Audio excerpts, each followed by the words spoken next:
Bien, hoy trataremos un tema muy interesante, la gametogénesis. Se define a la gametogénesis como un conjunto de procesos, de pasos, en el cual se forman células germinales. Hablamos de espermatozoides y óvulos. Cuando se forman espermatozoides se denomina espermatogénesis y si se forman óvulos se denomina ovogénesis. Cabe recordar que estas dos células son células haploides. Quiere decir que durante la gametogénesis ha habido un proceso que se denomina meiosis. Mediante este proceso de división se han heredado solamente 23 cromosomas. Lo normal que en una célula somática es que presentan 46 cromosomas y se dividen por mitosis, pero los gametos se dividen por meiosis y se obtienen solamente la mitad, 23 cromosomas. Bien, tanto espermatozoides como ovocitos, que son células haploides, se generan de una célula diploide, la célula germinal diploide, la célula germinal. Esta célula germinal se origina en la etapa prenatal y aparece de la pared del saco vitelino a finales de la tercera semana. Es a partir de acá, de esta célula germinal, se generan espermatozoides o ovocito, dependiendo del sexo. Pues a todo este proceso, a todo este proceso se denomina gametogénesis. Gametogénesis. Bien, comencemos a estudiar la espermatogénesis. Se define la espermatogénesis como un proceso mediante el cual se forman espermatozoides y se inicia en la pubertad. ¿Y dónde se da? En los testículos, sí, pero ¿dónde específicamente? En los túbulos seminíferos. Pero en el recién nacido se denomina cordones sexuales y está representado por esta figura en el cual se caracteriza porque hay células de sostén que se diferencian posteriormente en las células sustentaculares o de Sertoli y también presenta la célula germinal primordial, que es a partir de acá se originan el espermatogonio y vemos que está alrededor la membrana basal. Ya en la pubertad, por influencia de diversas hormonas, este cordón se transforma, se ahueca y forma a los túbulos seminíferos. Entonces, las células germinales dan origen a los espermatogonios. Quiere decir que estos espermatogonios también se encuentran en la periferia. Y es a partir de acá que va a sufrir una serie de procesos hasta convertirse en espermatozoides que posteriormente se liberan hacia la luz.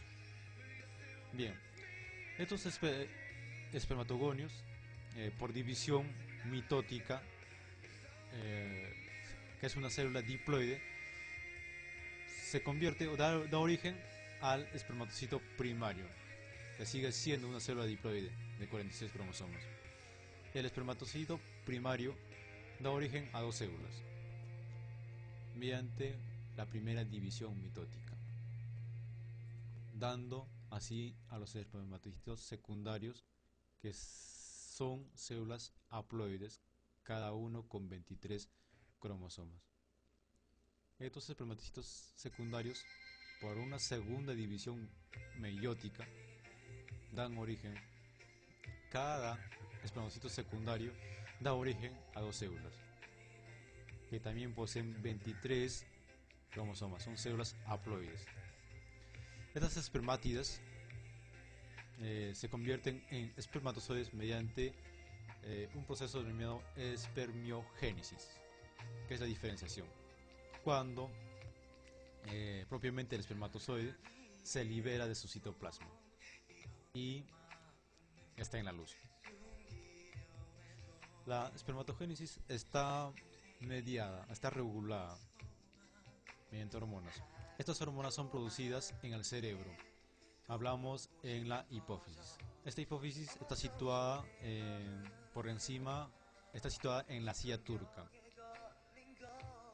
y consta de dos partes. una hipófisis anterior y una hipófisis posterior. La hipófisis posterior produce oxitocina y la hormona diurética, y la hipófisis anterior dos hormonas principalmente en este ciclo. La hormona luteinizante, que actúa sobre las células receptoras de las células de Leyden. Estas células de Leyden se encuentran en el intersticio de los túbulos seminíferos. ¿Y qué hacen? Pues producen testosterona, que a la vez actúa sobre las células de Sertoli. Por otro lado, tenemos una segunda hormona, la folículo estimulante, que actúa directamente sobre la célula de Sertoli. Sin esta célula de Sertoli y estas hormonas, la FSH tanto como la LH, no podría producirse la espermatogénesis. Entonces, profundicemos un poco más. ¿Cómo es que se da? Habían dicho que la espermatogénesis o los espermatozoides se inician a partir de la célula germinal. Esta célula germinal se diferencia en espermatogonio. Principalmente hay dos tipos de espermatogonio: el espermatogonio tipo A y el tipo B. Inicialmente se forma el espermatogonio tipo A oscuro. Luego se forma el espermatogonio tipo A claro. Sigue dividiéndose en una serie de divisiones hasta llegar a espermatogonio tipo B. Este espermatogonio tipo B recién da origen al espermatozoide primario, que todavía sigue siendo una célula diploide de 46 cromosomas. Luego de aquí da origen mediante la primera división meiótica a los espermatocitos secundarios. Sufre luego una segunda división meiótica, dando origen así a los espermátides. Estas espermátides inicialmente se caracterizan porque son células que parecieran que tuvieran cola. Así porque propiamente el espermatozoide se separa de su citoplasma. Al citoplasma que queda se denomina cuerpo residual. Y este proceso se denomina espermiogénesis. Los espermatozoides posteriormente se liberan hacia la luz. Entonces, hablemos sobre la espermiogénesis. Espermogénesis se dice cuando el espermátide se convierte en espermatozoide y se caracteriza por formación del acrosoma. La acrosoma es una estructura donde el cual hay enzimas, la acrosina y la hialuronidasa, que son importantes en la fecundación. Luego, la condensación de núcleo propiamente se convierte en núcleo, la eliminación de la mayor parte del citoplasma, que queda en forma de cuerpos residuales, y la formación del cuello, la pieza intermedia y la cola. Cabe destacar que en la parte del cuello hay abundantes mitocondrias, que son importantes para la movilización de los espermatozoides. Y también que los espermatozoides, luego al ser liberados en el túbulo seminífero, llegan al epidídimo, donde adquieren cierta movilidad. Y luego se conducen hacia el conducto deferente, donde logran madurar. Bueno, luego en las siguientes diapos continuaremos con la ovogénesis.